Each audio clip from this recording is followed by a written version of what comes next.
ማይክሮሶፍት ኤክሴል ላይ በጣም ብዙ ፈንክሽን እና ፎርሙላዎች አሉ። ጀማሪ ከሆናችሁ ወይም ደግሞ ስራ ለመጀመር የሚያስፈልጓችሁ ግን አሁን ማሳያችሁ ናቸው። እነዚህን ከቻላችሁ ሌሎቹ መቀጠል ትችላላችሁ ማለት ነው። ስለዚህ እነሱን እናያለን። በዚሁ አጋጣሚ ግን ኤክሴል ለጀማሪዎች እዚህ ጋር ዳታ ማስገባት እና እንዴት አድርጋችሁ ፎርማት ማድረግ እንደምትችሉ አለ። እዚህ ጋር አከፋፈቷል። እነዚህን ካላያችሁ እየተመለሳችሁ መመልከት ትችላላችሁ። አሁን በቀጥታ ወደ ዛሬው እንሄዳለን። መጀመሪያ ከፎርሙላ እንጀምር። ፎርሙላ አሁን ቀጥታ መደበኛ ነገሮችን የምንደምርበት ነው። ለምሳሌ እኩል ይሆናል 60 ሲደመር 70 ብትሉና ኢንተር ብትሉ ልክ እንደ ካልኩሌተር ኤክሴልን መጠቀም ይቻላል። ዋናው ከፊት ለፊቱ እኩል ይሆናል እያላችሁ ማስገባት ነው። መቀነስ፣ ማባዛት የመሳሰሉትን በዚህ መንገድ ነው የሚሰሩት። ለምሳሌ እኩል ይሆናል 70 ሲቀነስ 20 ኢንተር። እነዚህ አሁን እንዳልኳችሁ ፎርሙላዎች ናቸው። ለምሳሌ ደግሞ እኩል ይሆናል 5 ሲባዛ በ5 ብለን ኢንተር ብንነካ 25 እንደሆነ እየነገረ ነው ማለት ነው። ማካፈል ከፈለኩ ለምሳሌ 100 ሲካፈል ለ25 ልበለው። ከፊት ለፊቱ ግን እዚህ ጋር እኩል ይሆናል ካላስገባን አይሰራልን። እኩል ይሆናል 100 ሲካፈል ለ25 ኢንተር 4 ማለት ነው። ስለዚህ መደበኛ ነገሮች እንደዚህ መስራት ይቻላል። አሁን ግን በብዛት ወደምንጠቀማቸው ወደ ፈንክሽኖች እንምጣ።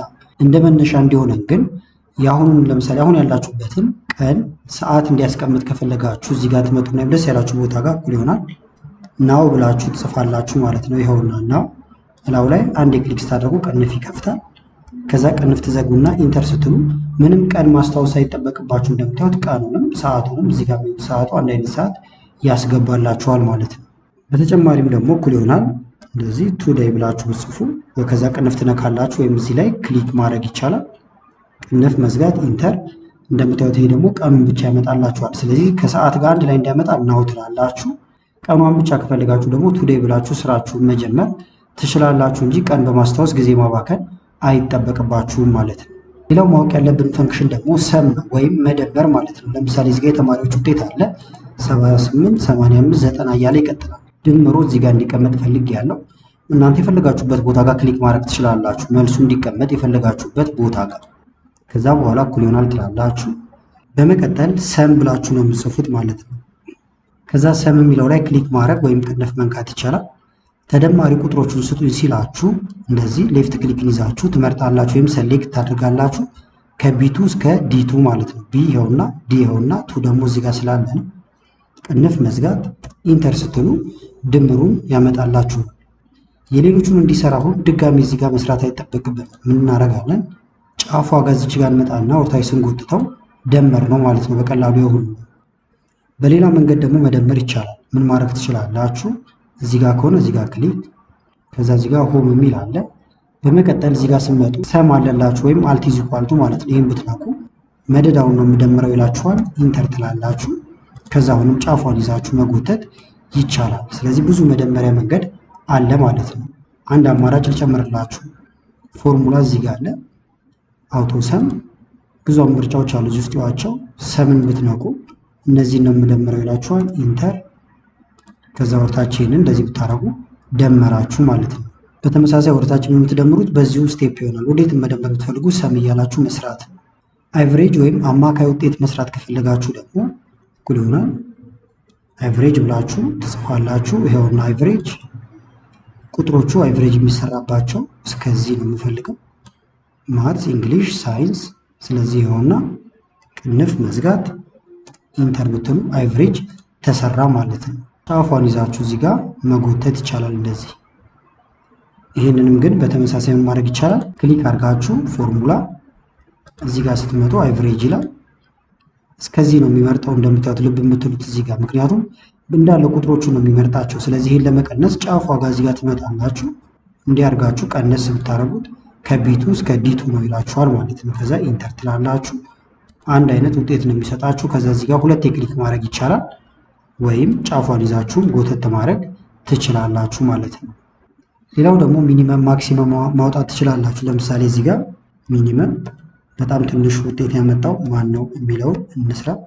ስለዚህ እዚህ ጋር እናስቀምጠው። ለምሳሌ በቶታል ውጤታቸው እኩል ይሆናል ሚን ብለን እንጽፋለን። ሚኒመም እዚህ ላይ ክሊክ ከነዚህ ውስጥ ነው ትንሹን ቁጥር የሚያወጣው።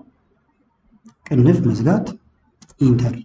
ትንሹ 163 ያመጣው ተማሪ ነው ወይም ተማሪ ነች። የሳራ ውጤት ነው እንደምታዩት። አሁን እዚህ ጋር ውጤት ቢቀያየር መልሱ ይቀያየራል። ሳራ ለምሳሌ እዚህ ጋር ከፍ ከፍ ያለ ውጤት ብታመጣ ለምሳሌ ይህንን 99 ባረግላት ኢንተር ይሁት ዝቅተኛው ውጤት የሌላ ሰው ይሆናል ማለት ነው። በተመሳሳይ 35 ባረጋት ኢንተር 140 ስለሆነ የእሷ ዝቅተኛ እየሆነ ይመጣል። ይህም አውቶማቲካሊ ካልኩሌት እየሆነ ይመጣል። ማክሲመም ደግሞ ትልቁን ውጤት ያመጣው ማን ነው ወይም ትልቁ ቁጥር ማን ነው? ስለዚህ ማክስ ብለን እዚህ እንጻፍና ይሆናል ማክስ ብለን እንጽፋለን። እዚህ ላይ ክሊክ ከነዚህ ጋር የሚያወዳድረው ቅንፍ መዝጋት ኢንተር ማክሲመም ደግሞ 271። ሌላው ደግሞ ብዛት መቁጠር ከፈለጋችሁ ለምሳሌ ካውንት እዚህ ጋር እናምጣና ልንቆጥራቸው ነው። ስንት ነው? ይሄውን 1 2 3 4 5 ነው። ትንሽ ስለሆነ የቆጠርኩት። በጣም ብዙ ቢሆን ግን አትቆጥሩም ችላችሁ። ስለዚህ ምን ታደርጋላችሁ? ካውንትን ትጠቀማላችሁ። ይሆናል ካውንት እዚህ ላይ ክሊክ የሚቆጥረው የቱን ነው? ይሄንን አጠቃላይ ቅንፍ መዝጋት ኢንተር ብዛቱ 5 ነው እያለ ነው። የሰዎቹን ስም ደግሞ መቁጠር ብፈልግ ለምሳሌ ውጤት ያልተሞላላቸው ሊኖሩ ይችላሉ። ይሄንን ለምሳሌ እንደዚህ ባዶ ብናደርገው ይሄም ባዶ ቢሆን እንደዚህ 4 ናቸው እያለ ነው። እንደምታዩት 1 2 3 4 ናቸው። ተማሪዎቹ ግን ብዛታቸው እንደምታዩት 1 2 3 4 5 ነው። ስለዚህ በምንድነው የምንቆጥረው? ቴክስት ሲሆን ወይም ደግሞ ፊደላት ሲሆኑ በካውንት ኤ ይሆናል ማለት ነው። ስለዚህ ኩልና ካውንት ኤ። ስለዚህ የሰው ስም መቁጠር ካለባችሁ ወይም የተመዘገቡ እቃዎች መቁጠር ካለባችሁ ካውንት ኤ ነው የምትጠቀሙት። ይሄን ብንመርጠው ቅንፍ ብንዘጋና ኢንተር ብንል 5 እንደምታዩት ማለት ነው። አሁን የኛውም በካውንት ብቆጥሩት አይሰራላችሁም ነበር። ነገር ግን የተማሪውን ውጤት ልመልስለት። ለምሳሌ ቀነስ ቀነስ ያሉ ውጤቶች ልምላቸውና ድምሩን ይስራው። እዚህ ጋር አልቲዝ ኢኳል ቱ ማለት ወይም ይሄንን ወረድ ማድረግ እንችላለን። ፈንክሽኑ ቀጥታ ስለሚያመጣው ይሁት ይሄን ይደመር። ሌላው ደግሞ ማጠጋጋት ከፈልጋችሁ ለምሳሌ 84.33 ይላል፣ 72.33 ይላል። ሰሌክት አድርጋችሁ ሆም ጋር ትመጡና እዚህ ጋር ማጠጋጊያ አለው። በዚህ እንደዚህ ማጠጋጋት ይቻላል። ነገር ግን ራውንድ አድርጋችሁ ሌላ ቦታ ማስቀመጥ ከፈለጋችሁም ለምሳሌ እዚህ ጋር ከሆነ የፈለኩት እኩል ይሆናል ራውንድ ትላላችሁ። ራውንድ ማለት ማጠጋጊያ ነው። እንደምትመለከቱት ቁጥሩ የቱ ነው የሚጠጋጋው? ይሄ ነው። ኮማ ወደ ስንት ዲጂት ነምበር ላጠጋጋው ይላል። ለምሳሌ ወደ 2 ከፈለኩኝ 2 አድርጋለሁ። አሁን ቁጥሩን ልብ ብላችሁት ይሄ 84.33 ነው። ኢንተር ብለናል 84.33 ብሎ ይቆማል። የምፈልገው ደግሞ ወደ 1 ከሆነ ለምሳሌ ኢንተር ይሁት ይመልሰዋል ማለት ነው። 84.300 ነው። ኔጌቲቭን ማድረግ ትችላላችሁ ወደ ኋላ። ለምሳሌ ኔጌቲቭ ኢንተር እንደምታዩት ወደ 80 ያጠጋጋው። ወደዚህ ብታመጡት ደግሞ 70 39 46 ነበር። ይሄ ይሁት አሁን ይሄ በምናውቀው የሂሳብ ህግ መሰረት ከ45 ወይም ደግሞ ከ5 በላይ ከሆነ ወደ ትልቁ ይጠጋጋል። ከ5 በታች ከሆነ ደግሞ ወደ ትንሹ ስለሚጠጋጋ ይሄኛውን ወደ 50 አጠጋጋው። ስለዚህ ማጠጋጋ ስትፈልጉ ራውንድን መጠቀም ትችላላችሁ ማለት ነው። አሁን ግን ስለማልፈልገው ላጥፋ።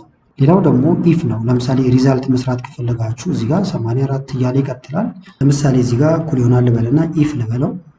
ክሊክ እዚህ ላይ ክሊክ አደርጋለሁ ወይም አቨሬጁ ላይ ይሄ ቁጥር ለምሳሌ ግሬተር ዛን ኦር ኢኳል ቱ ከስንት እናድርገው? ማለፊያውን ለምሳሌ 50 እናድርገው። 50 ኮማ ደብል ኮቴሽን ከ50 በላይ ካመጡ ምን ይሁኑ? ለምሳሌ እዚህ ጋር ኳሊፋይድ ወይም ፓስ ልበለው። ዝም ብዬ ማንኛውም ቴክስት ሲጻፍ ደብል ኮቴሽን ይገባል። ከዛ ኮማ ፎልስ ከሆነ እያለ ነው የምታዩት። ከ50 በላይ ከሆነ ፓስ ብዬ ጽፋለሁ። ከዛ በታች ግን ከሆነ ምን ላድርግልህ እያለ ነው። ፌል ልበለው። እሱም ደግሞ ፌል ደብል ኮቴሽን መዝጋት፣ ከዛ ቅንፍ መዝጋት። ስለዚህ ከ50 በላይ ከሆነ ፓስ፣ ከ50 በታች ከሆነ ፌል አልነው። ኢንተር ፓስ ነው። ያውን 84 ስለሆነ የሌሎቹ እንዲሰራ ጎተት ማድረግ ወርታች ፓስ ፌል እዚህ ጋር ምክንያቱም 39 ነው። 46ም ፌል ነው። 80 ደግሞ ፓስ ነው ማለት ነው።